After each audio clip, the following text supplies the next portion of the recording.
Right. Good evening. It's 5:45, so I will call to order the Thursday, November 2nd, 2023 regular meeting of the Hendersonville City Council. We begin our meetings with a silent invocation for people to pray or meditate as they choose, followed by the Pledge of Allegiance. If you'll rise, please.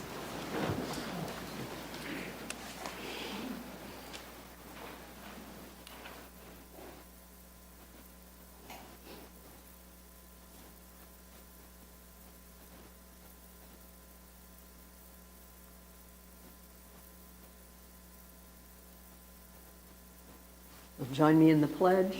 I pledge allegiance to the flag of the United States of America and to the republic for which it stands, one nation under God, indivisible, with liberty and justice for all.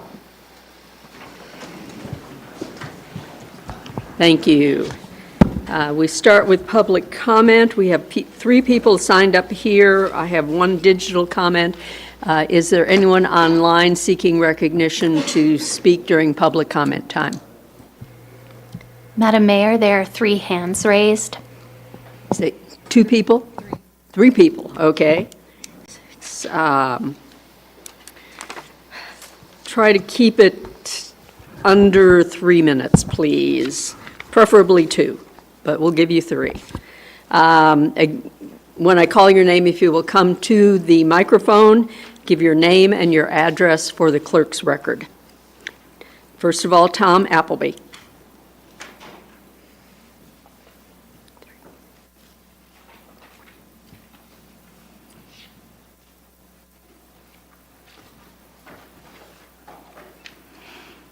So again, the city attorney, do you understand what the term is negligence? Yes, no? No? It's a simple term. We need the state to do this is on. Okay. We need the state to do a forensic audit on the parking garage and the kiosks. When the city council and the police are playing merchant and it's skimming cash, it should be spent in the shopping district. The kiosks changed the town's image. Instead of welcome to Hendersonville, I see towaway signs everywhere. You never received proper approval from the Historical Preservation Commission for the kiosks. The lady shot at the McDonald's is due to the many calls on Main Street that were unanswered, which is negligence. The employee that shot her should not be in jail. The lady should not be dead. But if we weren't giving out parking tickets all along Hendersonville all day long, maybe that lady's calls would have been answered. We have a homeless problem, and in the last meeting, you wouldn't even give the public 1 minute to speak. And one lady tried to speak on homelessness. How can anybody, even in 60 seconds, explain one thing to you? $60,000 in receipts, I've heard, was collected by the kiosks. This should all be earmarked and returned back to the shoppers. In New York, it's 20 cents for the kiosks, but in Henderson, we pay 35 cents each transaction. I'd like to know what the interest rate is on the Wells Fargo loan. If the kiosks were put in for the parking garage tax, can a sunset law be put in place so when the tax for the parking garage is paid, the kiosks can be removed? I don't think you're listening, Barbara. The visitor center, what are they doing there with all their green curtains, okay? It would have been a better spot for the parking garage. Instead, we have bears on Main Street. How about wax museums of everybody up here with their hand out? I think that would be more representative of what's going on in this town. And the last public meeting only gave 1 minute to speak. You should resign. You don't want to hear from the public. You're supposed to represent the public. Why don't you just resign? And your actions are doing harm to the shopping district. And I have many people that have given me written things on how they've been harmed. 35 cents down in the year. I'm going to have to fire my employee. 35 cents each transaction goes to Georgia, the Park Mobile. It's $180 for their employees to fix their own machines. 3 meetings ago, I came and expressed that at the meeting, and the machine is still not fixed and not giving its proper time. So actually, Park Mobile is violating its own contract. So can we get out of this contract with Park Mobile? I think this is horrible. I mean, nobody voted for this. Tell me one person you talked to about this parking garage before it went up. I have nothing more to say. Next, Stephen Trombley. Good evening, council. My name is Stephen Trombley. I live here in Hendersonville at 100 Park Place Trail. My reason for coming tonight is to inquire about the Patton Parks pickleball courts that were approved over a year ago. And I just want to inquire about an update, if any. Can you tell me where we're at on that park pickleball court, or who I would address for that? Yeah, we'll be glad to. We have, and Public Works Director Tom Wooten is here. You want to address that, Tom? You just want to come to the mic and address it? That'd be great. Great question, and I'm glad you asked. So we've had 2 bid openings, basically this spring and summer. The first bid opening we got, anyway, we had a bid opening, and I don't think we had any people bid on it, so we had to do it a second time, or maybe we got 1 bid. Second go around, we're required to have three bids. So we bid it again, and it was, I don't know, $631,000, 1 bid. So we rejected that bid. We're in the process of rewriting the bid specifications so we can separate out all the different, like the paving and the grading and the fence work, and then, separate everything out and try to get individual companies to bid on the project rather than one large company. We hope to have that done this week and get it sent out and get the bids back. What happened is you just kind of piled on a big project, and the pickleball was just part of that big scope of work? Well, I mean, it's 2 courts. Basically, we're going to build the new court and rebuild the old court, and it's going to be a combination of tennis and pickleball. So we had that all in the one project, and it's still all going to be under one project. It's just we're having to split out the different tasks, like the asphalt work, the stone work, the fence work, having to split it up in hopes that we can have multiple people bid on those things rather than one large contractor. Yeah, because I can see where 600,000 plus for a pickleball court is extremely high unless it's I agree. air conditioned. And Yeah. Yeah, I agree. If I recall correctly, we had 250 in the budget just for the courts last year. Yeah, I think that's right. I was Yep. curious of what kind of It's, progress we made. it's still there, and we're working on them. We had a conversation about it this morning. Okay, Yeah, good. so we hadn't forgot about it. Oh, no. Working on we it. haven't Sorry it's either. taking so long. They just sent me in to go find out. Okay. Okay. Yeah, no problem at all. Thank you, Mr. Trombley. Okay, Clifford Meek.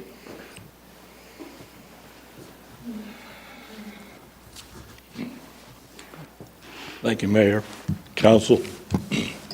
I'm here again to talk about rail passenger service in western North Carolina. Henderson County, or Hendersonville route was mentioned at a public meeting last month that I need to make you aware of. Amtrak's doing a long-distance study at this time on routes, new routes. A presentation at the Rail National event in Meriden, Mississippi was made last October 2nd. This little route through Hendersonville was mentioned at that time, which kind of surprised me. The rail line through Hendersonville was mentioned at one of the 3 routes to be considered for Amtrak's long-distance study. A route from the Midwest starting in Cincinnati, Ohio, and heading for Knoxville, Tennessee, continuing on to Asheville, North Carolina, then on to the Carolina coast via Spartanburg, South Carolina, on to Columbia, South Carolina, and ending in Charleston, South Carolina, was mentioned. As such, Hendersonville's letter of rail passenger support from February 2023 February 2023 should be included in a letter to the Federal Railroad Administration Administrator, Mr. Amit Bose, and also to a letter to the Intercity Planner for FRA, Mr. Frank Lotterly, stating Hendersonville's position for any further future passenger rail service to Western North Carolina. I have the article where it's mentioned. I'll leave it with your city clerk. And the highlighted portion is relevant to this little speech. And I have a little second bisection, I guess.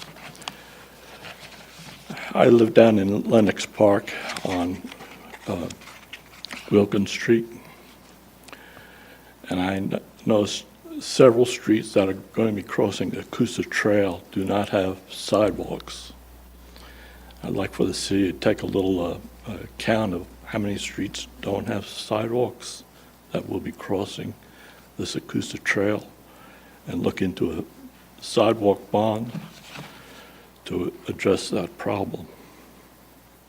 That's all I have. Thank you very much. Thank you, Mr. Meek. And Madam Mayor, members of Yes. council, just to know, our pedestrian plan will be on your December agenda, if I'm correct, so, which will deal with sidewalks. So that'll be on your December agenda. We'll be talking about sidewalks. Okay. Okay. If you would call the people who are online wishing to speak. Lynn, you've been unmuted.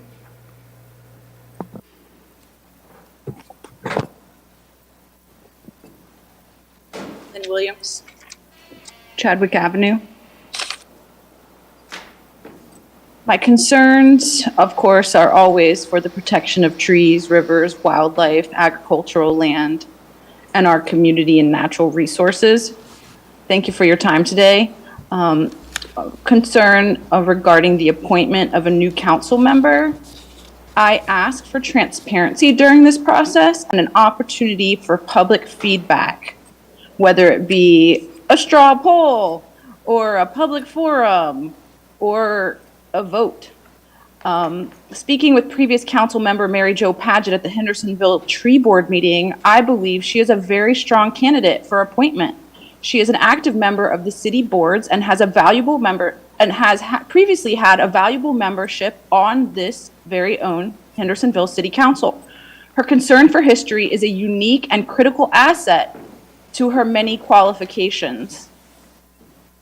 I also previously came forward as a whistleblower about my experiences of concern and misconduct in December of 2021 and the 2 years since then, and I have experienced retaliation within multiple levels of the city's administration and staff. As I explained to Mayor Volk yesterday, I have asked the city for support and counsel during this 2-year process, but have been informed multiple times that the city only protects itself. There are no resources available. So now I'm left with trying to move forward with more complaints. I tried calling a handful of attorneys in Henderson County and was told no one can assist me due to the conflict of interest. I continue to seek support and once again ask for the council's support as I continue to come forward as a whistleblower about my experiences within the city. And I ask that you consider this in your decisions moving forward. Thank you for your time. Okay. Thank you. Next person. Ken Fitch, you've been unmuted. Ken Fitch, 1046 Patton Street. First, regarding the issues of sewer extension on the agenda this evening, the city does have a clearly stated policy. And regarding the specific sewer extension requests for the Waterleaf and Duncan Terrace apartments, these projects have undergone an extensive process of assessment, evaluation, public hearing, and approval. And it is important to note that The terms in the agreement specifically state that there shall be no intended nor incidental third-party beneficiaries of this agreement. These terms should be rigorously upheld to avoid the potential for opportunistic subsequent actions that could generate unplanned, controversial, major impacts. Later in the meeting, regarding the resolution to waive fees at the mini-golf on Veterans Day for veterans, I would suggest that the resolution be amended to include both veterans and their families. Veterans' families have also sacrificed and served and continue to do so.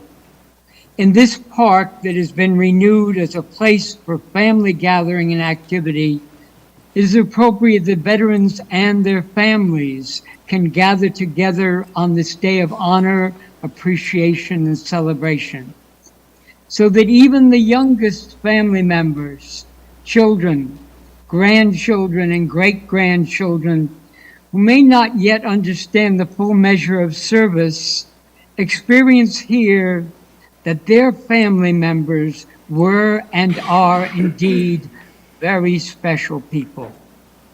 The waiver also represents an important gesture of bonding in many respects with our neighbor and partner, the VFW, in this action of special community on this very special day. Thank you. Okay. Thank you, Mr. Fitch. And the last person? Fred Nace, you've been unmuted.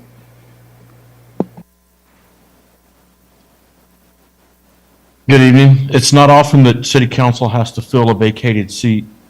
So given Lynn's comments, I think it's critical that I make mine, and a lot of thought goes into this process. You basically are awarding incumbency to someone who hasn't been elected, which would be a significant electoral advantage if they're seeking office. This person is simultaneously at a disadvantage walking into processes and decisions midterm. Someone like Mary Jo Paget would be a good candidate. Personally, I hope this council has reached out to Jeff Miller for this appointment. No one has our town's interests closer to heart or understands them better.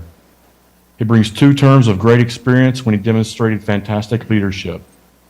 And we all know that he's ready for the greener grass of being a former council member, which takes care of the electoral advantage he could have if he wanted to seek another term. Tam may never forgive me, but if I can nominate someone, it would be Jeff. Thank you very much. Thank you. And the last digital comment is from James Shakur, 618 Glover Street, Hendersonville. His comment is, "You need to ban all smoking downtown. Smoking is a form of assault. The CDC says in adults who do not smoke, secondhand smoke exposure can cause coronary heart disease, stroke, lung cancer, and other diseases. It can also result in premature death. How can we walk around and enjoy downtown when everything smells like cigarettes and weed? Please ban smoking everywhere downtown." Okay. That's the last of our public comments. The next item, first item of business, is consideration of the agenda. Is there anything anyone would like to have added to, removed from, or adjusted on the agenda this evening? Madam Mayor, I would like to actually move 8A to 6D. Okay, so 8A, under new business, appointment of a new council member to, after our presentations in 6. Correct. Okay, is there any objection to that change? Okay. Someone would like to move to approve the agenda as amended? Madam Mayor, I move that City Council approve the agenda as amended. Okay, is there any discussion? Not, those in favor of approving the agenda as amended, say aye. Aye. As opposed, say no. Ayes have it, and we have the agenda. The consent agenda, is there anything anyone would like to have moved from the consent agenda to the regular agenda so it can be discussed? Or if not, a motion to approve? Madam Mayor, I move the city council approve the consent agenda as presented. Okay. Is there any discussion? Not, those in favor of approving the consent agenda as presented, say aye. Aye. Those opposed, say no. Ayes have it, and we are set with that. Okay, presentations. And start out with a proclamation. And who all wants to come forward?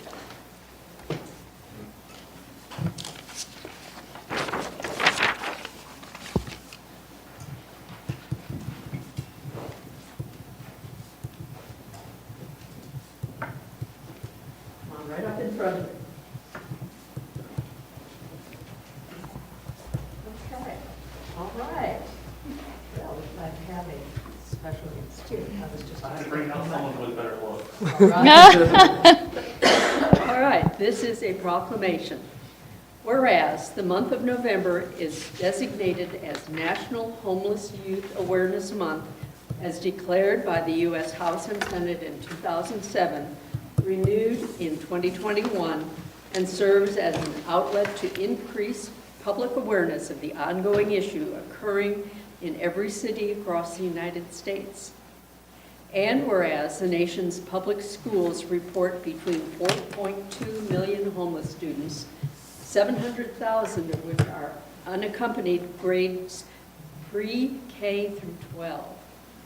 And whereas we realize that when adolescents become homeless, being separated from their caregivers and homes for various reasons, which often places them in precarious situations, that school is often the most safe and stable environment for these youth. And whereas we recognize in Henderson County that roughly 2.5% of our youth are identified as homeless. And whereas Only Hope WNC Incorporated is a local nonprofit whose mission is to promote the value of education, honor individuality and diversity, nurture respect for self and others, and provide hope for young people in need in the community. And whereas an effort is being made by the board members of Only Hope WNC, Inc. by hosting its 12th annual Sleep Out on November 3rd to November 4th at the historic courthouse on Main Street in downtown Hendersonville in an effort to draw attention and support for youth homelessness in Henderson County.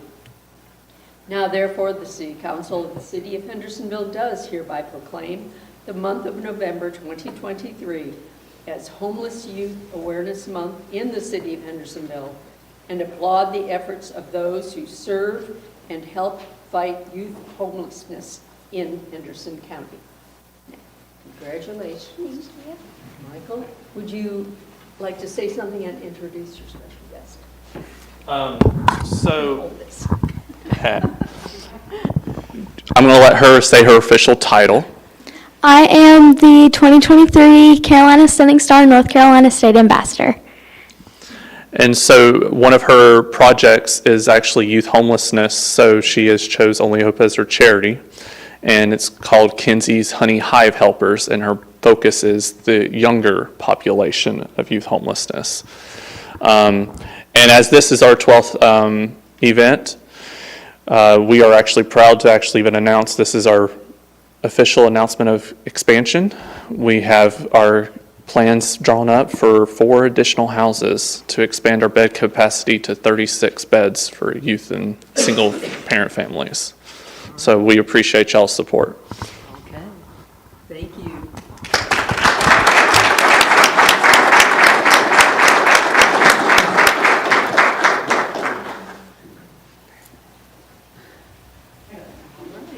Thank you. Okay, next we have MVP. Yes.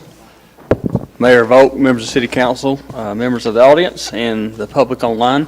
It is time for our quarterly MVPs, and this quarter, we had over 35 MVPs submitted, and the following three received the highest votes. And again, these are our staff members, our teammates that have gone above and beyond in the last quarter, and they really excel in what they do, and we'd like to recognize them. And they'll be in, as they're recognized by the quarter, and they're also recognized as part of MVP of the year at end year. So let me start.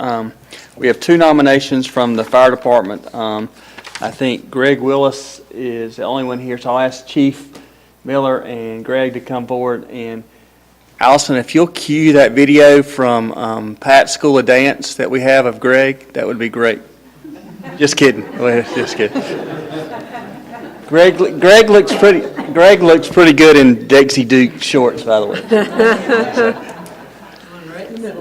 way. So, Greg, Lieutenant Willis, while he was responding to a call to assist an elderly gentleman and the gentleman had fallen, Lieutenant Willis noticed the gentleman had a device intended to assist the man in transitioning up and down, scattered into pieces, awaiting assembly. Recognizing how this device would be an asset to the man, Lieutenant Willis took the time to assemble it for him to ensure he understood how it functioned. So I'm sure that this gentleman was very appreciative, but also helped us as it relates to efficiency. That may have been another call in the future if you had not done that, Greg. So I appreciate that effort very much. So, Greg, thank you for a job well done.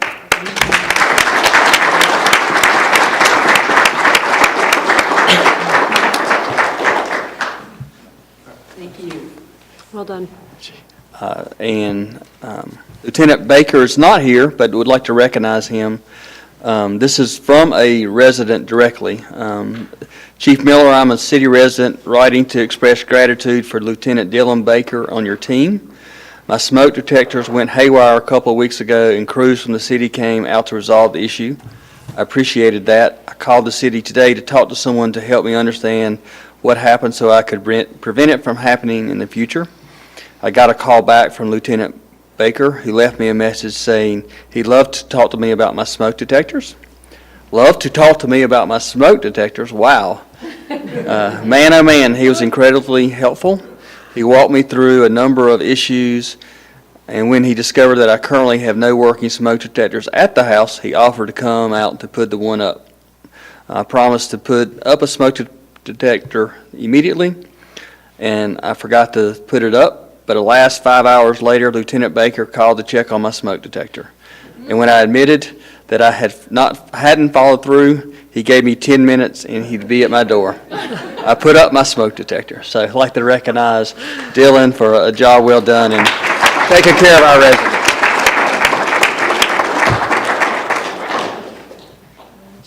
There you go. Okay. Now, I'm proud of all of our MVPs, but these three gentlemen I'm particularly proud of for the job they did, because they did it at 3 a.m. in the morning, and they prevented a large number of our utility customers from waking up without water and severe issues as it relates to our folks in Etowah. So I'd like for our utilities director, Adam Stewart, to come up, and if Tim Caldezero is here with the water treatment, not Tim. Also, Clay Tritt and Caleb Smathers. So, again, very proud of these folks. This is a great story of being proactive and service excellence. On September 14th at 3 a.m., Tim, our water treatment plant operator, noticed an alarm at our Etowah tank site that the water level in the tank was dropping at an unexpected rate. Tim immediately called Clay Tritt, on call for our facilities and tanks maintenance. Clay dispatched to Etowah shortly after 3 and called Caleb Smathers, who was on call standby for line breaks. While en route, Caleb was in communication with Clay, who had found the leak. They discussed the location of the valves, and as Caleb arrived, he was able to help Clay finish closing the valves necessary to isolate the leak and stop the loss of water from the storage tank. This time was just before 5 a.m. Through their quick response and expertise, these men worked together to identify, respond, and trowel find and isolate the leak within 2 hours, all during the pre-dawn hours and unbeknownst to the public. Their actions certainly prevented the loss of water pressure to hundreds of our customers in the Etowah area. So, gentlemen, thank you for a job well done and for your service excellence.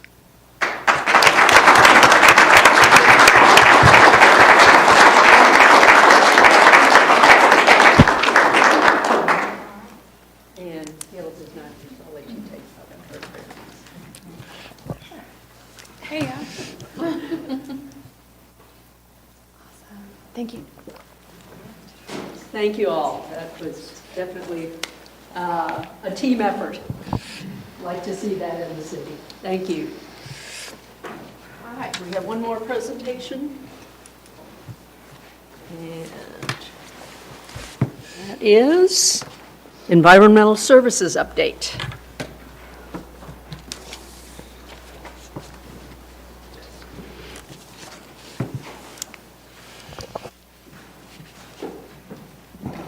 Good evening, Madam Mayor, members of council. My name is Brandon Mundy. I'm Environmental Services Superintendent for Public Works.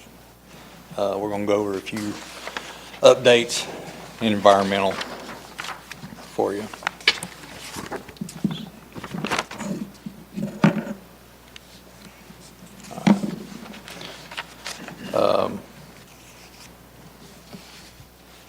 We're in the process of performing a system-wide operations study of the sanitation division residential programs. We're putting together the final contract for signature and stuff now, and hopefully begin in the next month. We're going to be looking at service level options, frequency, set out limitations, holiday schedules, etc. Type of technology used, see if it would be beneficial to go to automatic sidearm trucks or stick with the equipment we have now.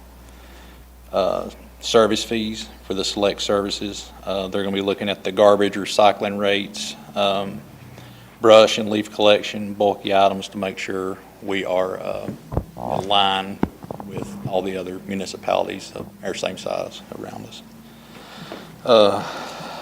Should be ending by January. Within the next year or two, we also want to do a similar study for the commercial waste side to see if it would benefit the city to take over commercial in town or go to a single source, kind of like Buncombe County does. Brandon, I'm going to stop you there 1 second before you go to the next slide. Just for the public in the room and the folks online, this was a priority of our city council to look at our solid waste division and see if there's a way to improve efficiencies, particularly as the city grows, to look at our routes, to look at how we're doing the collection, because it continues to be a very expensive part of our operation, enterprise for operations. So looking at making sure we're most efficient and provide the greatest level of service to our citizens. So this was a priority of city council as part of the budget. So we're in the process of doing that study. So I just thank Brandon for leading us through it and getting us started. But that's give a little bit of background. Thank you, Brandon. And right now, we are the cheapest collection in Henderson County, and we offer a lot more services. So I think we've done a really good job at keeping what we do low. Next, we're going to go over the public-facing Track-A-Truck app. This map can be accessed online under Public Works Garbage. Anybody that would like can log on and track the location of any recycling truck, garbage truck. We've added leaf pickup, so if you're curious to where the leaves are, if they went by your house yet, you can log on this map and it'll show you exactly where they're at. We also use this data to make sure every customer and road has been serviced each week. Amazon's got nothing on us. Right, that's right. We can definitely drive better.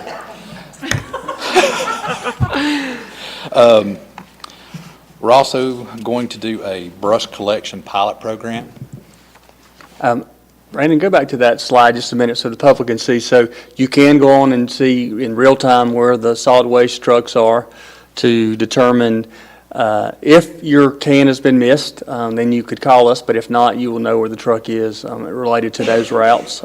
It does show your routes there, and you can, and also I believe as you see there, you'll also be able to use the same technology for our snow removal trucks. So you'll be able to know where the snow removable vehicles are and when they may be in your area. So It's a phone-based system. So. Yeah. Next, we're looking at doing a brush collection pilot program. We've been noticing there's a lot of riding around with our brush collections. So, you'll have a pickup and then they'll ride around for 30 minutes.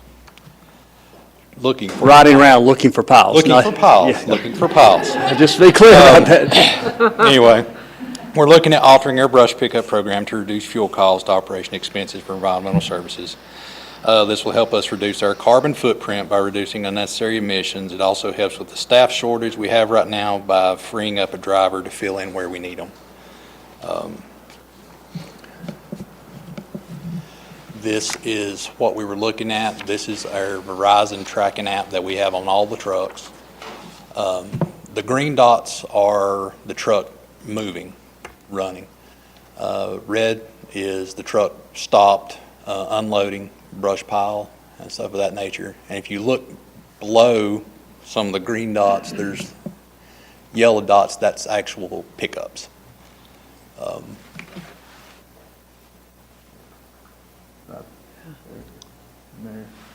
So there's a whole lot of moving between pickups, and that's what we're looking at, maybe, trying to remedy, not have the truck running so much. What we're looking at is collection would still be every week. Brush pile locations are going to be collected by a app that myself and our GIS people have put together. That's in each truck. It runs on the phone. As the garbage and recycling trucks run their route in the mornings, they will log brush piles. In the evening, when the trucks come back in, that data is compiled on a map in the office.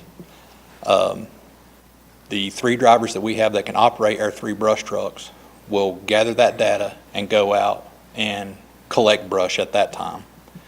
So the trucks can go straight pile to pile and not ride around looking for brush. Residents will still place their brush out just like they normally do.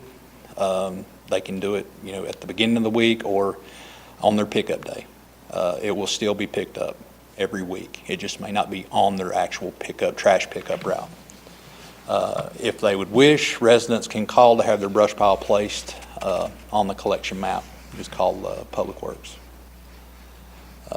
This is just something we can do right now to help our fuel usage and look for the sustainability goals that we're looking at. This is the app that all the trucks have in them right now. Anytime the drivers go up, if there's a brush pile, they click it. It auto puts date and time and address in it and sends it to the office immediately. They can also, if we have a can not out, they can do that, take a picture of it. It sends address, time and date, and a picture of the can not being at the curb. That way there's no, when people call in, there's no ifs, ands, or buts about, the can being out.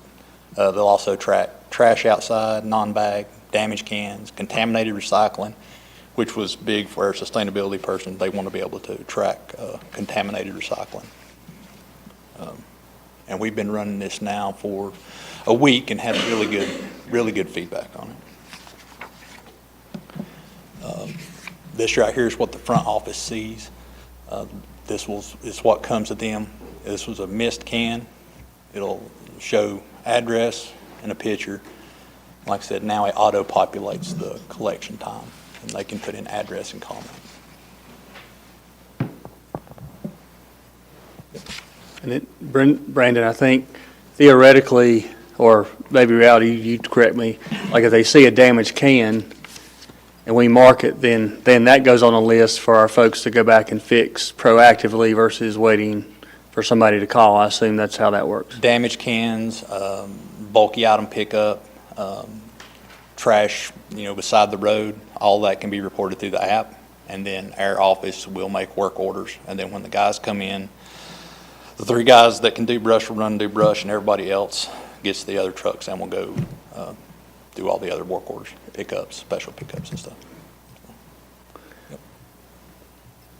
The other comment I think I've heard, and this is, I think, something we'll work with with communications team, is maybe moving the Track a Truck app to the front of the website so that citizens can find that pretty quick. I think was a suggestion that I heard from a council member. So, but really good work. But wanted council to be aware of the changes with the brush pickup you made. Like, why aren't we getting it right when we used to get it? It's because we try to do it more efficiently. So, want to make you aware of that. Thank you. Okay. All right, thank you. Okay. Next item of business was moved from new business, and that is the appointment of a new council member. So at this time, I will open the floor for nominations for a new council member to fill the vacancy. Madam Mayor, I would like to nominate Jeff Miller for the new city council member seat.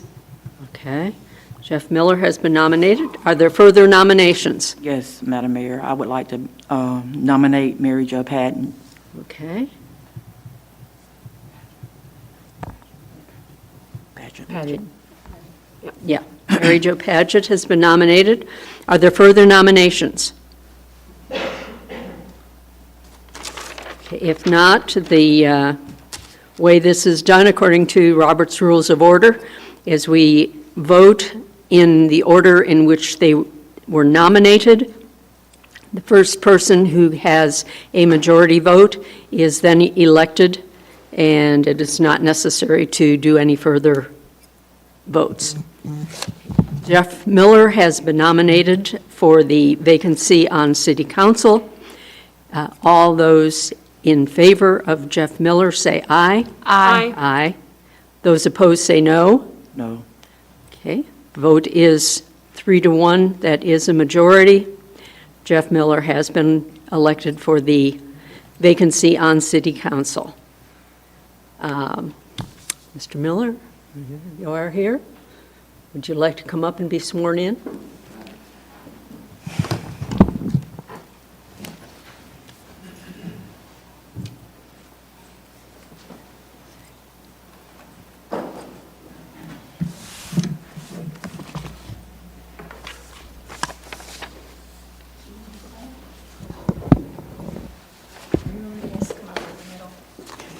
It didn't burn.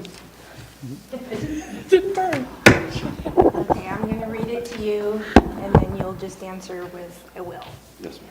Will you, Jeffrey L. Miller, solemnly swear that you will support the Constitution and laws of the United States, that you will be faithful and bear true allegiance to the state of North Carolina and to the constitutional powers and authorities which are or may be established for the government thereof, and that you will endeavor to support, maintain, and defend the Constitution of said state, not inconsistent with the Constitution of the United States, to the best of your knowledge and ability, so help you God? I will. Will you, Jeffrey L. Miller, swear that you will well and truly execute the duties of the office of City of Hendersonville City Council Member according to the best of your skill and ability, according to law, so help you God? I will. Congratulations. Thank you.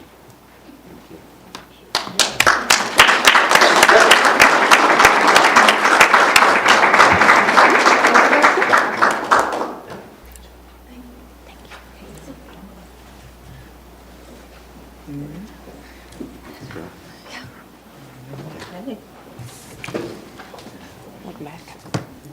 Come on around.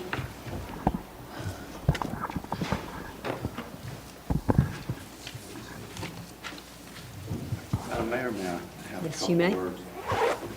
Sure.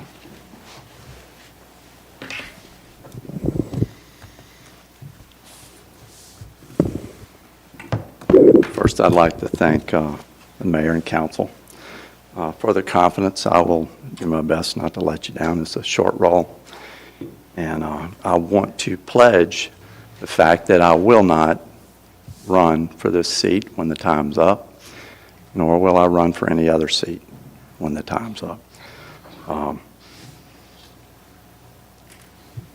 It's an honor just to be up here with you, and I'll do my best there. To the staff, I'm excited to work with you again. It's always interesting. It's always fun. And always here if you need me. Lastly, I'd like to make a commitment to civility that seems to be a thing of the past these days. And that, yeah, I do. I plan to be civil, not just with my counterparts up here, but with staff and with anyone that comes before us. And I would only ask the same for all of us. Let's go to work. Okay. Thank you. Well, we now have a public hearing. A subdivision text amendment on street design updates. Mr. Morrow.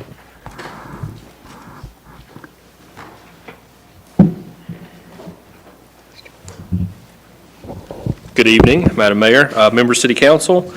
So this is a text amendment before you today. It is a city-initiated text amendment concerning public street design standards in our subdivision ordinance. Welcome back, Councilmember Miller. It's a very riveting first public hearing back, so I'll tell you that much. It's very exciting. I'm going to go ahead and apologize for how many times I'm going to say radius and radii and curve tonight, so please forgive me, but you will be sick of hearing it, I promise. So, project background. So this is, the staff is proposing to align the city's public street standards for subdivisions with the standards set forth by the NCDOT for this region. It has been discovered that the city's current subdivision standards do not take into account the topography of the region and are better suited for Piedmont and coastal areas. Staff is recommending that the street design standards better be a hybrid of the NCDOT's requirements for the rolling terrain and mountainous terrain that are found within their standards. It is staff's hope that by making these corrections, it will eliminate the need for additional grading / land disturbance and will better align new public streets with the existing conditions found around the city currently and the streets we have. The current street design standards have proven difficult for staff to apply to subdivisions and for developers to adhere to due to the topography of our area. Staff has reviewed many subdivisions with various topographical, housing type, location type, access, and the street design standards continue to prove difficult to achieve the many other development goals that the city has, such as tree preservation, less impactful development, pedestrian-friendly development, and so on. In most circumstances, the city's standards exceed NCDOT requirements and better reflect requirements that would be found, like I mentioned, in a much flatter area. For example, there's been some recent subdivision projects. I'll kind of go through those, and they all had similar problems with the street design standards. So as far as K values, I'll go into what a K value is here in a minute, but Half Moon Heights had a problem with meeting those requirements as well as street grade. The towns of Martha Kate, which is a townhome development, had problems with their K value requirements. The curve radii became an issue with the 1202 Greenville Highway townhome project and also the Signal Hill townhome subdivision project, which is actually requesting a variance due to hardships for a reduced standard in that case. Some of the proposed changes is to increase the allowed grade on public subdivision streets, decrease the required K values for public subdivision streets, and decrease the required curve centerline radius for those public streets. Some of staff's rationale creates flexibility for subdivision developers to work with existing terrain of the property when designing their development and street system. Can reduce the amount of land disturbed within a proposed development, and also aligns our ordinance with local public street conditions and NCDOT standards. So why duplicate NCDOT? So the NCDOT, of course, has a lot more experience in this type of design and procedures than the city currently does. So the street design standards were a new aspect of the new subdivision ordinance. So previously, we did not have those standards. So these are new standards. And NCDOT maintain or is responsible for approximately 80,000 miles of road in North Carolina, which makes them the second largest state-maintained highway system in the nation. So they do have some experience with this aspect of design. And we also heard during planning board, like, is this going to make our roads less safe? What if we adopt these policies and safety is not a key component? So these proposed changes are reflecting NCDOT standards, and in their mission statement themselves say that they want to safely and efficiently move with a customer service focus and design their roads accordingly, and their number one value is safety and health. So with those two aspects, kind of background on why we chose to follow NCDOT, we'll move into the changes themselves. So staff is proposing to change the city's current maximum street grade and K-value standards. The K-value has created unintended consequences. In order to meet the development's current requirements, the K-value, which is a vertical curve of the road, I will show you some examples of that, so you'll have some illustrations of what that looks like later on, but the developers are having to grade additional land to come into compliance. K-values involve the vertical curve and sight distance of a roadway. The intent of the ordinance is to ensure that roads are as flat as possible so that sight visibility is optimal. In most cases, to accomplish the K-value requirement, developments must grade a greater area to accomplish the desired flat condition. The additional land disturbance impacts the number of mature trees that can be preserved. The requirement also does not allow some flexibility to follow the natural slope of the property in a way that many of our older neighborhoods do. These type of developments practice lend themselves to developers clearing and flattening once sloped terrain, i.e. mass grading. All proposed changes reflect standards that are set forth by the DOT. So I'll go through some of these changes. You can kind of see the max grade is not changing drastically. It's moving from 8 to 9% for thoroughfares and from 10 to 12% on local streets. There's a change from 3 to 5% for intersection grades over 100 feet. The K value, we're proposing to go from 20 K value or from 40 K value to 20. I'll have some visuals to kind of show you what that looks like. And then there's also another stipulation in there about when property has a larger slope, 15% or greater, there allows some more flexibility to keep some of the natural slope and not mass grade it. So moving into this, I'm sure most of y'all are familiar with street grade. So if not, street grades are measured in units of 100 feet. So if you drive 100 feet or climb or descend 10 feet, then the grade of the road is 10%. And that's kind of shown on this graphic to the right, so you can kind of see what that looks like. And below that graphic is a street design for one of the local streets that was designed under our subdivision ordinance at Providence Walk, and this road was reviewed and approved under our current standards and reflects a grade of about 1 to 1.5%. So street grade, it's kind of hard to capture in a photo what the difference between a 10 and 12% street grade is, so I kind of went away from that because I know you all are familiar with that concept of street design. So we'll now move into the K values. So I'm sure that most of you are familiar with horizontal curves, but when thinking about roads, but there are also vertical curves that you have to worry about when looking at street design. So the vertical curves and sight distance are shown in the graphic on the right. You will see that the vertical curve radius increases, sight distance becomes better. You are looking to flatten the vertical curve as much as possible.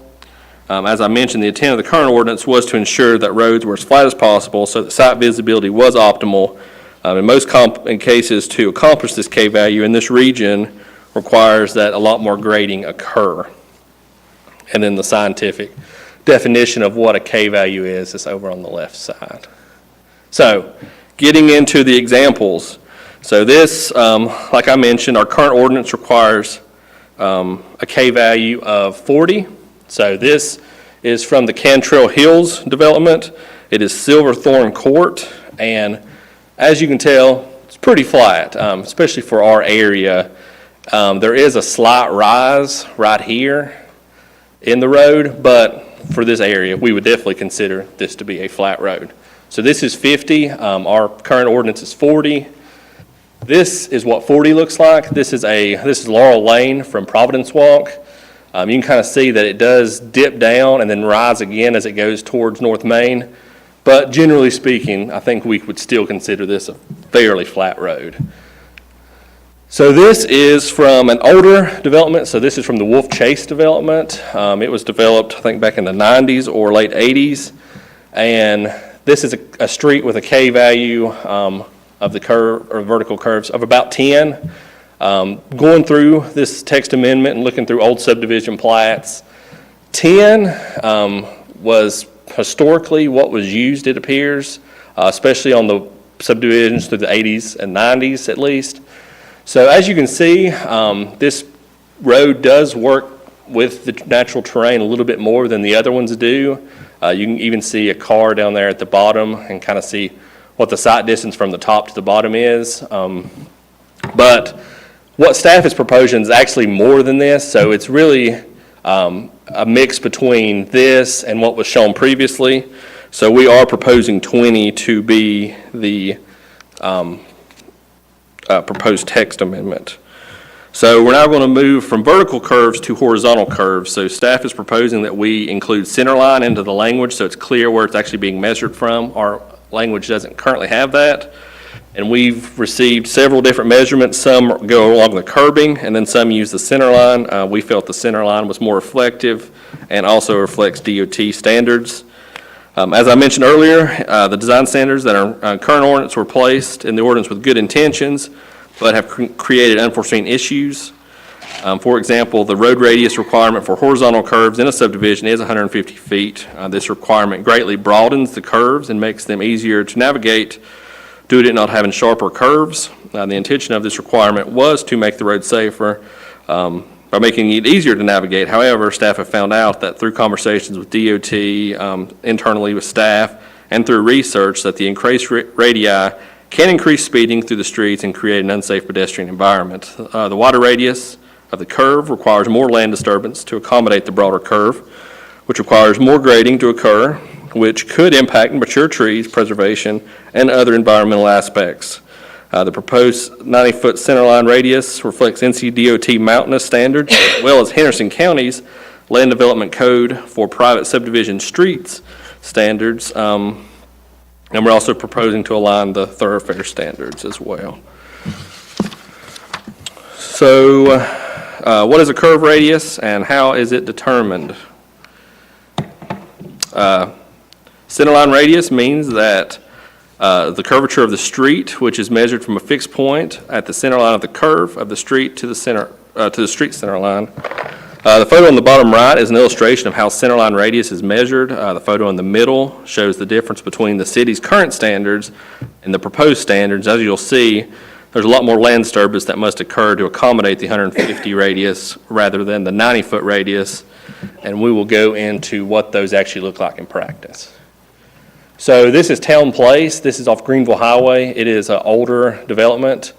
As you will see from the site plans on the bottom, it has a 90-foot radius. So this is what's being proposed as far as radius is concerned, and gives you kind of some perspective of what those curves look like in practice. So the city's proposed changes would reflect this type of roadway. Now granted, the profile would be different as far as sidewalks and width and that kind of stuff, but the curve itself would reflect this. So Cantrell Hills, this is one of their curves. It's 189 feet, which is larger than our requirements, but you can kind of see kind of how sweeping it is, and that it's a much broader condition than what is being proposed with the 90 feet.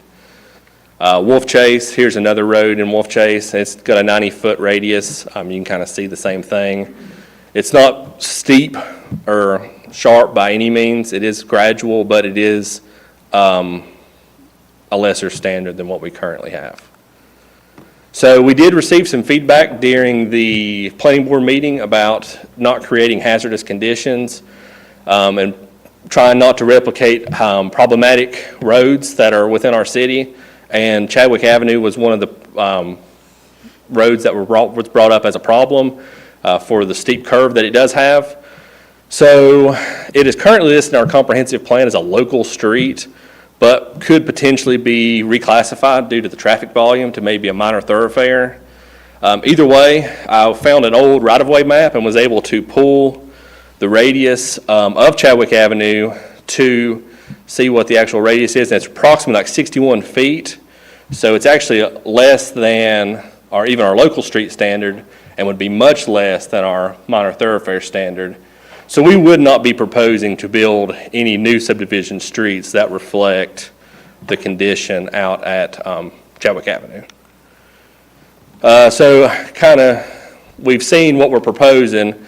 I was also going to bring some examples of some steeper or some more sharp radius roads. So this is another road at Wolf Chase. It's actually 75 feet, so it's a little bit sharper of a curve, just to give you all some reference. Then also Henderson Village, it's a road, or it's a development off Haywood Road. It actually has a 55-foot centerline radius. As you can see, it's much, much sharper. So that is a lot less than what's being proposed. It's still not as sharp as Chadwick Avenue, though.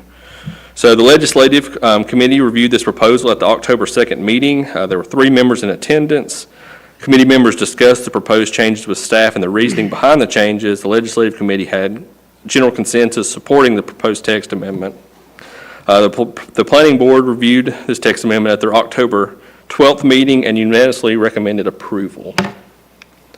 So moving into the comprehensive plan consistency section of the presentation, I won't go through all the different aspects, but I will touch on a couple key points for your review. So for land use development, strategy LU 3.5 is to minimize negative impacts from growth and land use on existing land uses. For population and housing, goal PH3 is to promote safe and walkable neighborhoods. Strategy PH 3.1, establish neighborhood design guidelines that promote safe, walkable, and bikeable neighborhoods while accommodating the automobile. For a natural environmental resources chapter, it states in the chapter itself, Hendersonville is a mountainous terrain, Hendersonville's mountainous terrain is a unique asset that defines, this is a hard one to get through, I don't know why, that defines the city's scenic character and attracts residents and visitors. Also under that same chapter, strategy NR 1.4, control development on steep slopes in order to protect life and property from erosion and landslides and preserve the natural appearance of hillsides. There's another goal to reduce the ecological footprint of development and developing areas in order to reduce the impact on natural resources. So there were no goals or strategies or actions in any of these chapters except for, of course, the transportation and circulation, which included a goal to develop a multimodal transportation system that encourages pedestrians, bicycle usage in order to promote pedestrian safety, reduce vehicle miles traveled, and encourage community interaction. Another strategy to coordinate with the NCDOT and French Broad River MPO on localized transportation planning. And lastly, the strategy to implement local policies and practices that complement and expand upon the state's access management standards. So I will now jump into the other considerations when making a decision on a proposed text amendment. First or second being compatibility. The proposed text amendment allows public streets and major subdivisions to be developed in such a way that reflects existing conditions and historical development trends. The proposed street design changes allows for rolling/mountainous terrain to retain its character and not be greatly disturbed or impacted in order to meet street design standards. The proposed streets do reduce the standards for public street design in subdivisions, and they do follow the guidelines set forth by NCDOT for areas similar terrain as Hendersonville. Change conditions, the city subdivision ordinance was adopted in March 2020. The current subdivision ordinance was a complete rewrite and modernization from the city's previous subdivision ordinance. The modernization of the subdivision ordinance brought forth new design standards which were not represented in the previous ordinance. The new design standards aimed to provide the city and its citizens the best design product possible and to limit the impact on existing land uses. It's been 3 years since the adoption, and staff have worked through a good number of subdivisions in various capacities. Through this work, staff has found items that have proved problematic and that are meant to serve a certain purpose, but unknowingly have created unforeseen obstacles. Moving on to public interest, retaining community character and environmental sensitivity continue to be main points of emphasis with Hendersonville citizens discussing Hendersonville's development future. This text amendment could allow developers to reduce the required land disturbance activity and allow them to better work within the natural slope of the land. New subdivisions would not be planned through the lens of road design as heavily and could take more account in the natural lay of the land and working within those parameters. Public facilities. The proposed text amendment are a hybrid of NCDOT street standards. The standards provided were set forth by the DOT, the largest design and maintenance entity in the state. These standards were set forth by the DOT with practical design and safety at the forefront. By aligning the city's standards with these standards of the NCDOT, we can assure that we are representative of the latest applicable trends for roadways in the region for subdivisions. Effect on the natural environment, the proposed text amendment allows developers more flexibility when designing their street system to better work with the natural slope of the land instead of requiring that they create a new slope/terrain of the property. The decrease in land disturbance will have a positive impact on grading, soil erosion control, stream protection, tree protection. Street design would not be the leading design factor of subdivisions and can lead to more creative designs that take natural resources into account. On the screen is the Planning Board's consistency statement, which was, the petition aligns with the comprehensive plan strategy to implement local policies and practices that complement and expand upon the state's access management standards, and due to the fact that it incorporates some of the complete streets goals outlined in 7.3A. On the board, or on the screen, is the Planning Board's rationale for approval. I also have a draft rationale for denial, and I'm happy to answer any questions you all may have. Okay, anyone have any questions? Okay, thank you. Right, Madam Clerk, has this public hearing been advertised in accordance with general statutes? Yes, Mayor, it has. Okay, we will open this public hearing. Is there anyone present who wishes to speak? If you'll come to the microphone and give your name and address for the clerk's record, please. Lynn Williams, Chadwick Avenue. Whew, it's a heavy meeting, y'all. So, to the subject, I definitely appreciate streamlining ordinances so that we can protect our trees and our rivers and our streams. So I definitely applaud the planning department for those goals. My concerns specifically are one about safety, some of that cave value when you're coming up and you drop back over. I mentioned this on public comment for the planning board too. You know, can we just safeguard with additional signage or traffic calming measures? What I was told was it would be up to Public Works, and I hear that, but I just wonder if there's more responsibility that the council can take as they ease some of these restrictions. And then my other concern here is that allowing, so I think the reasoning listed a few different developments we previously had, like Half Moon Heights and a few other developments. And from a citizen standpoint, the only stopping points we had along the way were for those variances. And so we removed those stops for developments, and the citizens no longer have any checks and balances, and developments are just going to be pushed through. And so my concern is some places maybe in the floodplain or in, what's that called? Not cliffs, steep slopes, that's what it is. In the floodplain and steep slopes, some of our natural landscapes might become more available to the development now because we're allowing these exceptions. And then lastly, Tyler showed a slide for Chadwick Avenue, and being a resident on Chadwick Avenue and our family being there for 70 years, I can tell you that the residents and the friends of Chadwick Avenue do not consider it a minor thoroughfare and do not want it to be considered a minor thoroughfare. And we actually need protection on that curve I personally called and got increased signage from DOT, who then spoke with Public Works, who added more signage for that curve after 20 years, so we do appreciate that. But when I hear you say minor thoroughfare, we're definitely concerned because we don't consider it a minor thoroughfare, so we don't want to go that direction. And one point to that was Chadwick Avenue was built prior to being in the city limits. So when my grandparents bought that house, they were in the county. Chadwick Avenue was a dirt road. There was no subdivision behind it. It was all forest. So when 1202 Greenville Highway comes down, that's the last of that historic forest, basically, some of the last of it. So when you look at it and wonder, how did that happen? Well, it wasn't in the city when it was built, it was in the county. And it was then eventually brought in. And we would like that road considered, and more traffic calming measures as well. And to the point of the examples that Tyler showed also, when he showed the curve, I think it was Cantrell Hills, what I noticed was that was a development without houses. But when you look at the other example with the curve, I can't remember if it was Wolf Chase, there was houses there, and I'm just thinking, here I am riding a car, or a teenager's riding a car, and they swoop around that corner, and there's a little kid on a bike, So when you're looking at the Cantrell Hills version, you're looking at an open development with no houses, obstacles, cars, or anything. So I just really think the council needs to consider traffic calming and signage as they remove these barriers. Thank you. Thank you, Ms. Williams.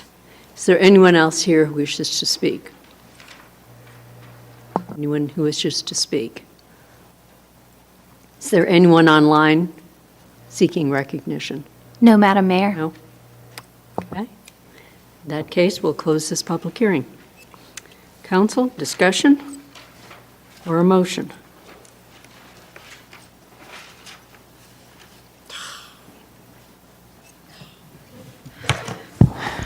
Madam Mayor, I move City Council adopt an ordinance amending the official City of Hendersonville subdivision ordinance, Section 4.03, streets, by revising subsection C, street configuration, based on the following.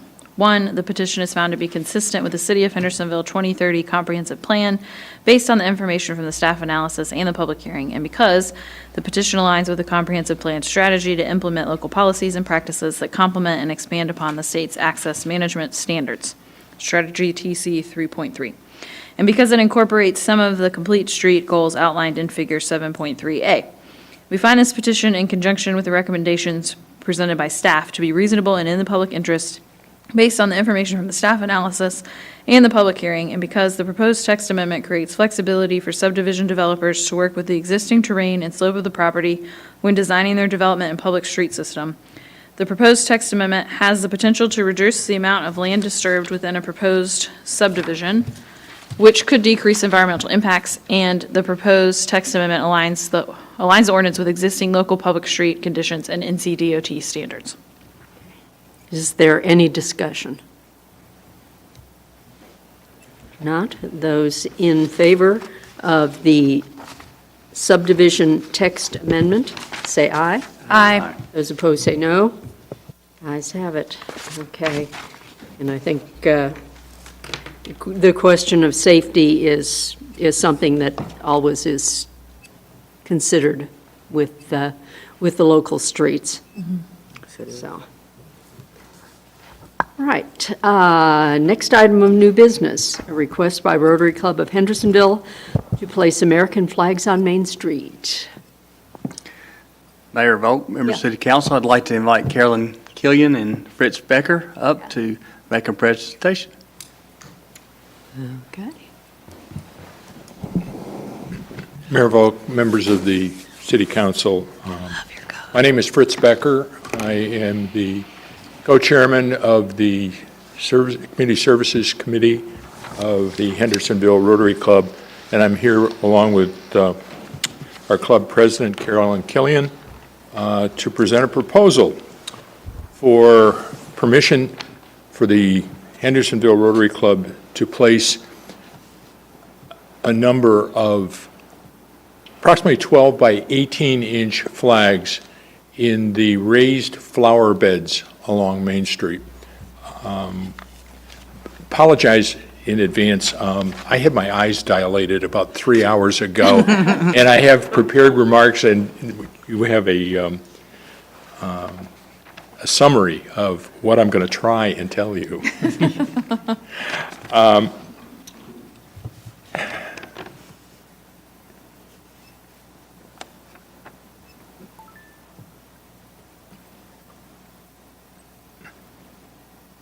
We intend to place literally hundreds of flags. We're going to do this we propose to do this on currently 7 specific dates, which are set forth on your handout there. We chose those dates because they have significance to our community values, to the shared sense we have of community and of ourselves as a nation. We don't intend that this project will involve any expenditure of public funds or any use of public works employees' time. This is proposed as a Rotary project. We'll finance it and we'll execute it. We intend to deploy these flags on a 24-hour basis on each occasion. They're not going to be out there for a long time. They're going to be out there for one day and then they're gone. We're doing that because we think that by having the flags appear, disappear, and reappear periodically, we can prompt people to consider, why did they do that today? What's special about today? And as you can see from the list of dates that we've got, there are reasons to do those things on those days. And we hope that the public will take notice of the fact that this is, they're here, they're gone, and they're back again.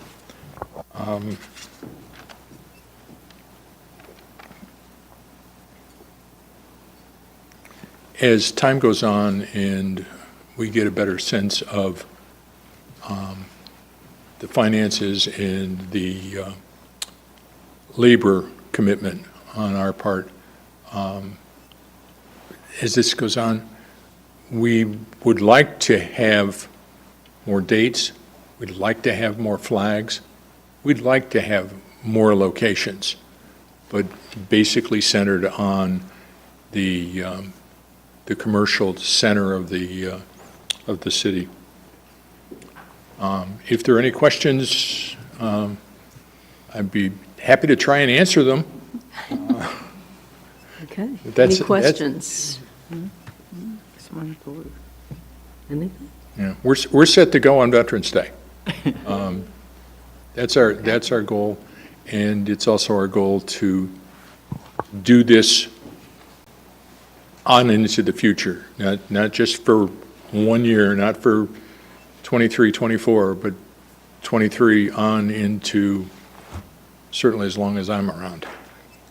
So. Thank you for doing it. Thank you.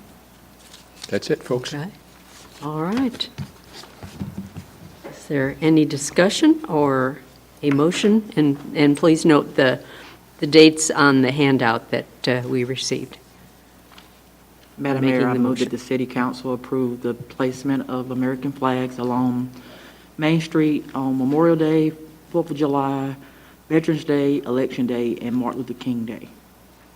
Okay, Flag there's Day. some more. On Flag Day, Flag Day. Patriots Day. Yeah, And let's not Patriots Day, I'm forget sorry. Flag Day for a flag project. Flag Day and Election Day. Okay. Is there any discussion? Not? Those in favor of the proposal say aye. Aye. Those opposed say no. Ayes have it. Thank you. Thank you. Thank you. I know you've been Thank you, ladies thinking and about gentlemen. this for a long time. We're not aware of any other organization anywhere in western North Carolina, certainly, that's doing this kind of a project. I've seen it done other places, and it causes some discussion, but hopefully positive. Okay. Thank you very much, Thank ladies and you. gentlemen, for your consideration. All right. Okay, next is the Greenville Highway sewer installation question. Mayor Vogt, members of City Council, City has received a letter from Henderson County requesting that the city install sewer along Greenville Highway to serve a 5-lot subdivision owned by Mr. Eric Ausler and his development company. The request is on behalf of, or based on the 2000 Mud Creek, what we call is the Mud Creek Agreement, but it's the settlement agreement that goes back to 2000. Give you a little bit of background. The local developer, Mr. Ausler, requested permission from Henderson County to construct this small 5-lot subdivision on Greenville Highway, just past Irkwood Drive, utilizing septic tanks. It is in Henderson County planning jurisdiction, but within our agreed-upon growth area with the village of Flat Rock. Originally, he had proposed to, it's a 1.6-acre site. He originally agreed to construct the facility with public water and septic tanks. And then during the public hearing, there were several folks that raised some concerns regarding the failing septic tanks in the area. The Board of Commissioners did ultimately approve the subdivision on Greenville Highway, but they put two significant conditions. One, that Mr. Ausler connect to public sewer with the city of Hendersonville, but also, even though it was in our area to be annexed, our agreement between Flat Rock and City of Hendersonville, that the developer not agree to be annexed into the city. Mr. Ausler then came to the city regarding connection to sewer to the property. He was advised of the City Council's established policy. The policy goes back to at least, it was standard practice prior to this, but a formal policy as of March 3rd, 2011, that in order to extend sewer, the property had to at least petition for annexation. That condition was placed on Mr. Ausler that he would not agree to do that, so we then informed him that we could not extend sewer to his property. And again, that set things in motion. We advised him that we could not agree to extending it, but he had two options. One, he could go back to Henderson County, request him to remove that condition regarding annexation, or under the agreement that goes back to 2000, again, which is known as the 2000 Contract of Purchase and Interlocal Cooperation and Settlement Agreement, that they had the option to request the city to install the sewer, and then the city had some stipulations or a way of making the subdivision happen. So a couple other policy considerations, and this was included in a memo that I provided to you this week, and be glad to provide the media if they do not have it. But the utility extension policy that the council adopted on September 2nd, 2021 stipulates that the city does not extend utilities to private development. It's up to the developer to do that. So we informed Mr. Ausler we would not do that, and it would be typically the applicant has sole responsibility for all costs and expenses associated with those extensions. They can be reimbursed, or the city can participate in extension of utilities if it's in our master plan or our capital improvement plan, or there's a need to oversize the line. Unfortunately, this line is not in our CIP or master plan. It would only serve this subdivision, and is not in an area that may have some minor septic tank failures, but it's not a large-scale failing area, and there are no public health concerns like we did address at the mobile home park in the area that we just doing. So we advised them that they could either remove the condition or under the agreement, which allows the county to request the city to extend the line, and the city chooses not to, then the county then can extend the line or have an agent extend the line on their behalf. Situations where we would extend the line, again, would be related to serving public facilities, where there's a drastic or significant public health hazard, whether the line also is included in our long-range master plan, in our CIP, or serves a greater area. Serving one 5-lot subdivision does not meet any of those standards. So staff has made a recommendation to council that under this agreement that we will continue to review any water sewer line extension requests from Henderson County under the agreement and other existing policies, again, to address significant public health and safety issues, or look at oversizing as it relates to our utility extension policy. And there's things such as providing new affordable housing, economic development extensions, or eliminate public health hazards. We've reviewed those requests again, and it does not meet, this development does not meet those standards. So therefore, staff recommends that we deny Henderson County's request to extend sewer to Mr. Alzer's property because we do not believe that he can comply with our annexation policy unless he challenges the conditions on the project by Henderson County. Again, it will only serve a 5-lot development. The proposed sewer will not serve an area with a documented public health requiring swift and deliberate action to remediate adverse effects to the occupant or the general public. It is not an economic development project or an attainable affordable housing project. Again, the sewer line is not included in the city's CIP or MESR, and therefore, again, we recommend that the city do not extend the line. However, Henderson County can be granted permission to construct the sewer line in accordance of Section 5.03 of our 2000 agreement. Staff stands by to answer any questions you may have or receive other direction. Thank you. Are there any questions? Okay. Council, discussion or a motion? Madam Mayor, I move that the City Council deny the request from Henderson County to install sewer along Greenville Highway, but authorize Henderson County or their agent to install sewer in accordance with the contract of purchase and interlocal cooperation and settlement agreement dated 20th of December 2000 and all other city standards. Is there any discussion? Not. Those in favor of denying the request, say aye. Aye. Those opposed, say no. Ayes have it. So that letter can be sent to them. Thank you.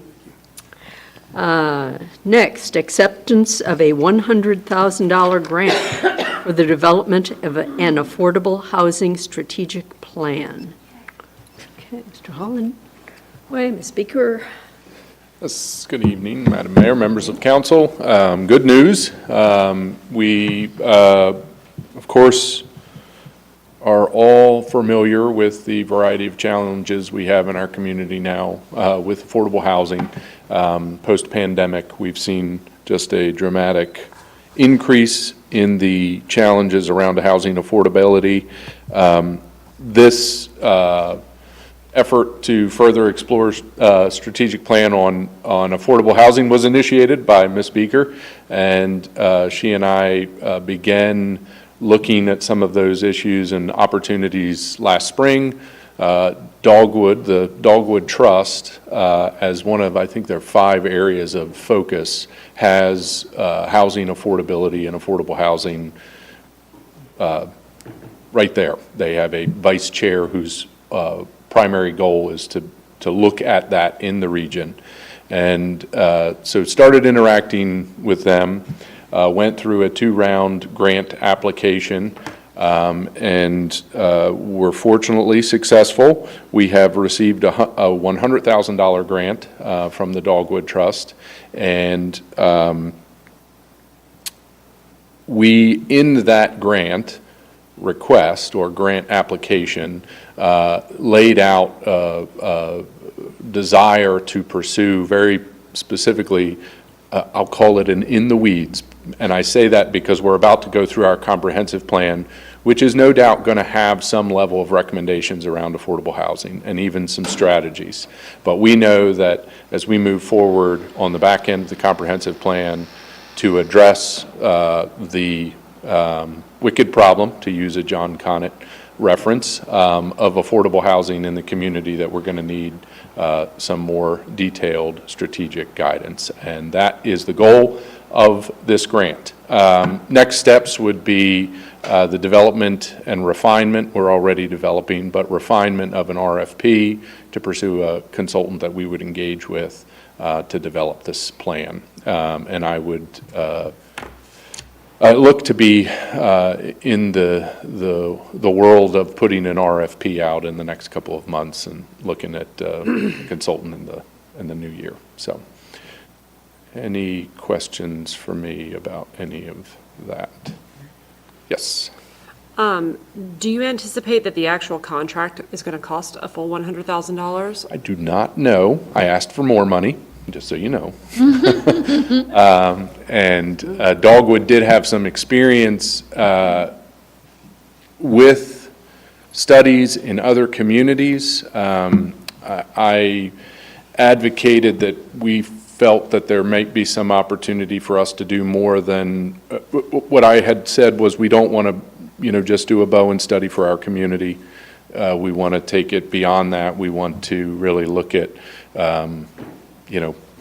maybe we have some property already that would be good, really getting into some of that nitty gritty. And so I think that the answer to that question is that I'm not exactly sure. Yeah, let me defer to. Add any color to that? Angie did a little bit of research today. You want to talk about what you saw about action steps and things like that, so. So I want to thank Lou for moving ahead with the grant process. He wrote the second round and obviously did a very good job, so thank you, Lou, for that. He's exactly right. We do want to have specific action steps and strategies.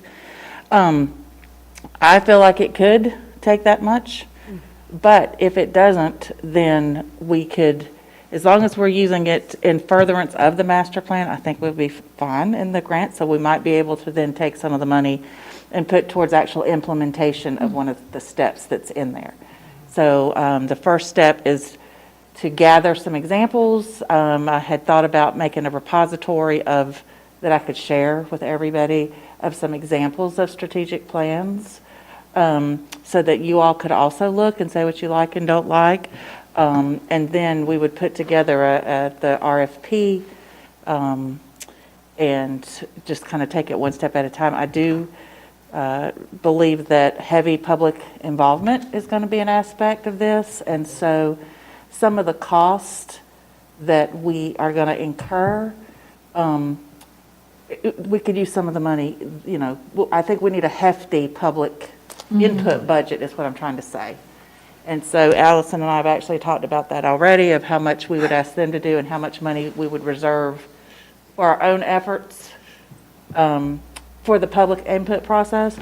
And so I feel like we'll spend every dollar, even if it's not on the actual piece of paper, the booklet or plan that we get.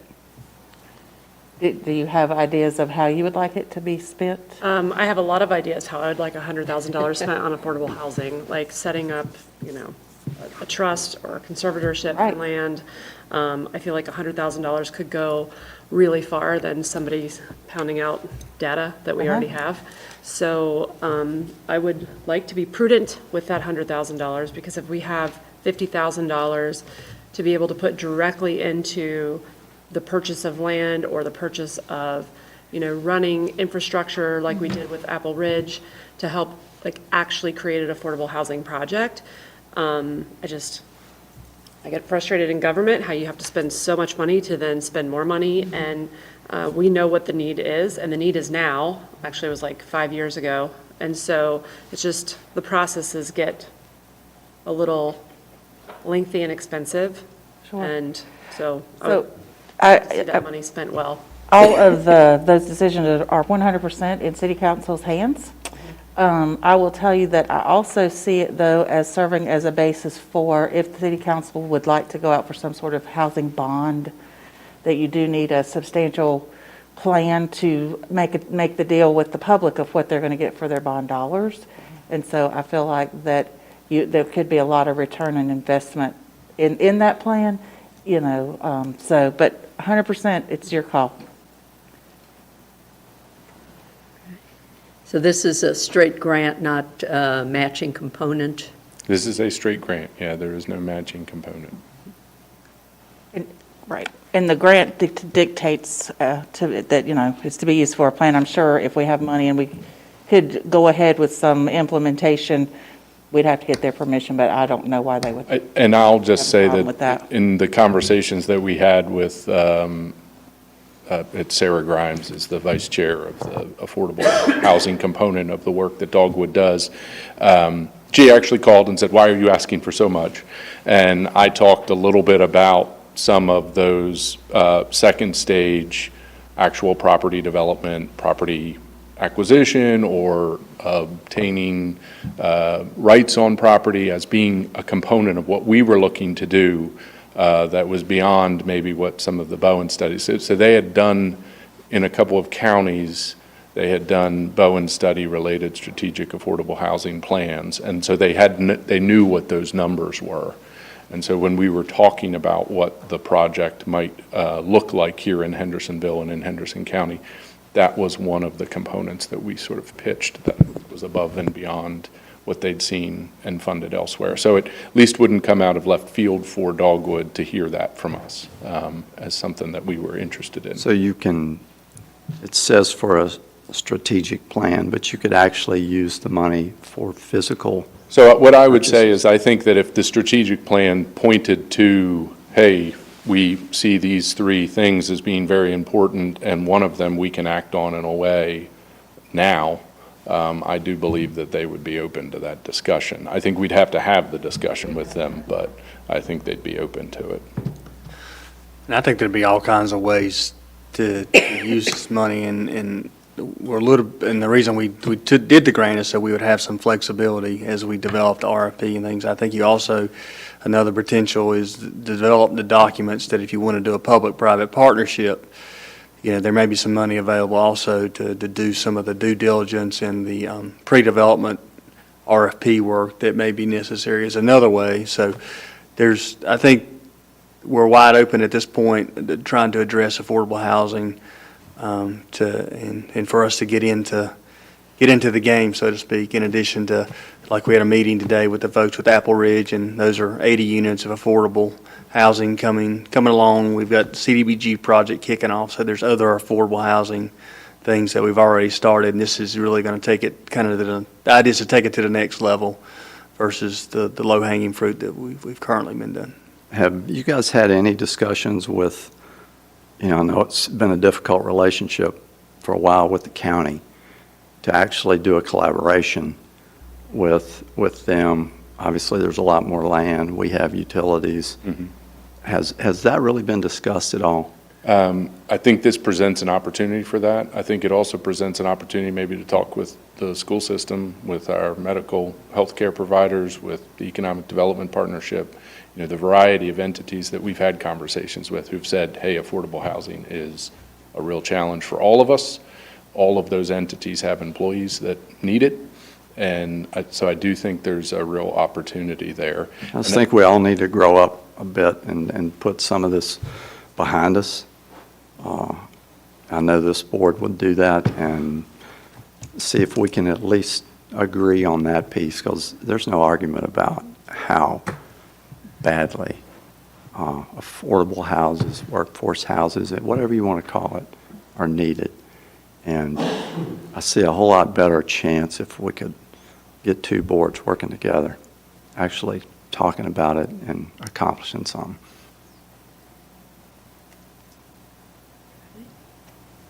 Only other plug I'll make, the only other note I'll make is that Dogwood's not going anywhere either. And part of this is building a relationship with them about affordable housing in our community. So they are going to be a big player for a long time in our region. All right, thank you. Okay, council, any further discussion or a motion? Madam Mayor, I move City Council adopt a resolution accepting the $100,000 grant from the Dogwood Trust for the development of an affordable housing strategic plan. Is there any discussion? Not. Those in favor of accepting the grant say aye. Aye. Those opposed say no. Ayes have it. Move ahead with that paperwork then. Thank you. Next, waive admission fees for veterans on Veterans Day at Laura E. Korn Mini Golf at Edwards Park. Good evening, Mayor and City Council members. It's an honor to come before you tonight and request that we waive our admission fees at Edward Park, the Laura E. Korn Mini Golf Course for veterans on Veterans Day. It was recommended by a staff member that we do this, and so we've prepared the paperwork and the resolution for your consideration. And in addition, if you would like or are interested in adding in the families, I'm assuming we could do that as well before the resolution is I think adopted. it was a great idea. Once again, Ken comes through. Yeah. I like it. I want to expand on it a little further. All right. I'd like to make it for Friday, Saturday, and Sunday, just to give them a little bit more opportunity for options of days. Plus, I do believe that the schools are observing Friday the 10th as a holiday, so kids will be out and people will want to do things with their kids. So why not just go all the way and make it all weekend? Okay.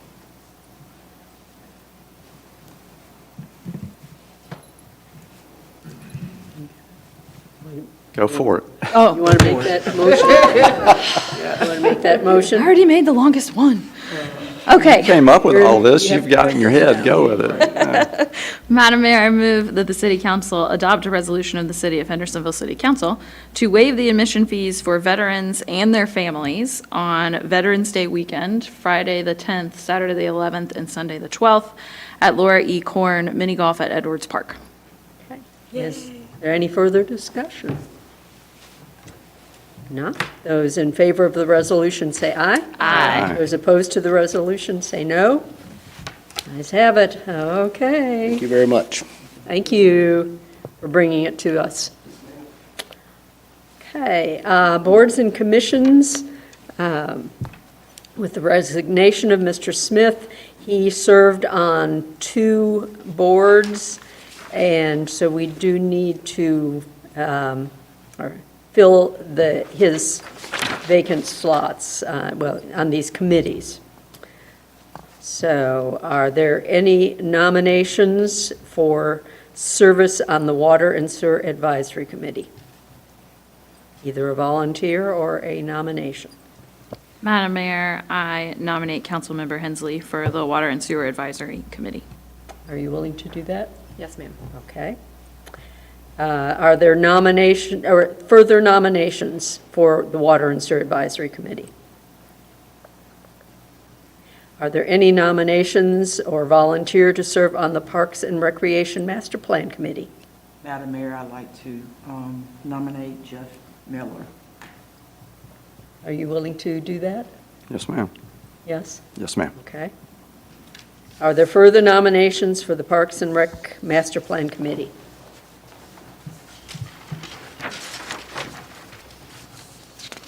Okay, if not, those in favor of Councilmember Hensley for the Water and Sewer Advisory Committee and Councilmember Miller for the Parks and Recreation Master Plan Committee, say aye. Aye.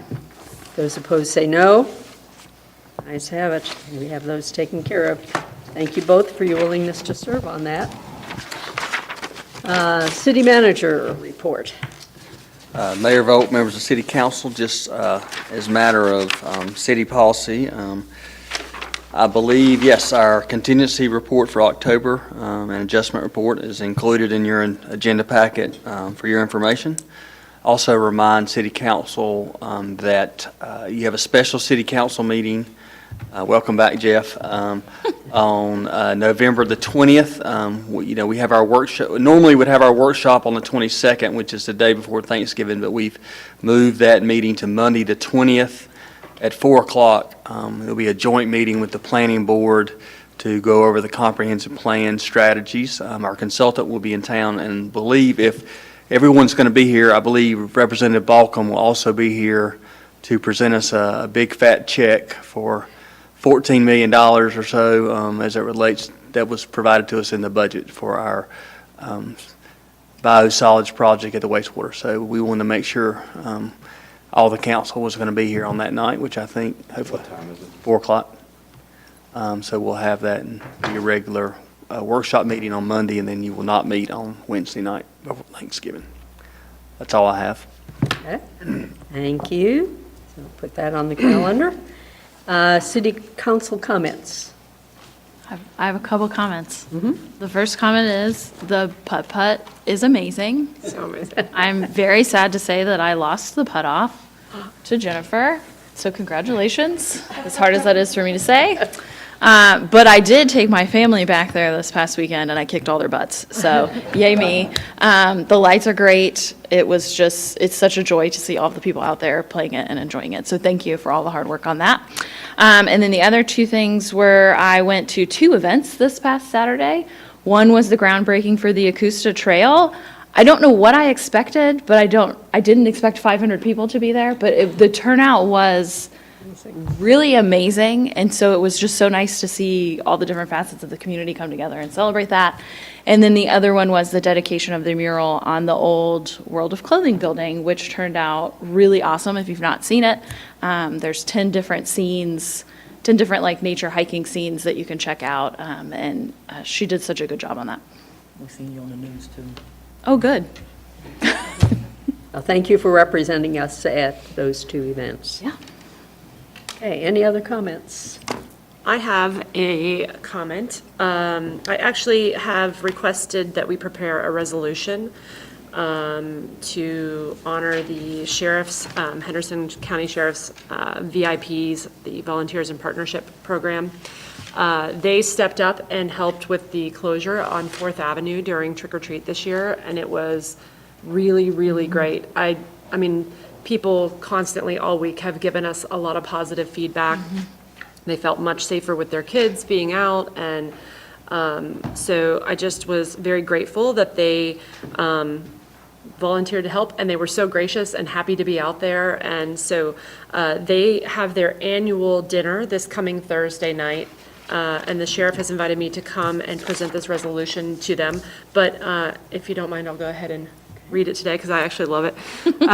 Whereas Halloween is a special holiday in the city of Hendersonville, and many parts of the city are filled with ghouls and goblins. And whereas downtown Hendersonville holds the Treat Street Carnival on Main and welcomes thousands of visitors each year, and whereas many of these visitors and other residents leave Main Street to trick or treat on 4th Avenue West, and whereas the Hendersonville City Council voted to close 4th Avenue on Halloween to protect all the young ghouls and goblins that descend upon our city, and whereas the Henderson County Sheriff's VIP Volunteers in Partnership assisted the Hendersonville Police Department with traffic control in the area, and whereas the VIP assistance resulted in a fun and safe event for all participants. Now therefore be it resolved by the City Council of the City of Hendersonville, on behalf of the City of Hendersonville and residents, extend to the Henderson County Sheriff's Volunteer in Partnership their sincere thanks and appreciation for their help in making Treat Street Carnival a great success. Okay. Oh, I'm sorry. Wait, do you need to finish something here? I was going to ask people to make it official. Oh, yes. Okay. You have heard the resolution. All of those in favor say aye. Aye. Aye. Those opposed say no. Ayes have it. It is now official. Yes. Okay. You can Okay. continue. And my other comment is, one of the biggest reasons we had to ask the VIPs is that our police department mans all of Main Street. And if anybody's been on Main Street, it's crazy. And so it was a great collaboration. between the two organizations. And, I'm also very grateful to our City of Police, Hendersonville Police Department, for doing all the good work that they do and also being so cooperative and helpful with the VIPs. I know they needed some direction, and it was really great that you guys were able to reach out to them and help them along the way. So thank you, guys and ladies.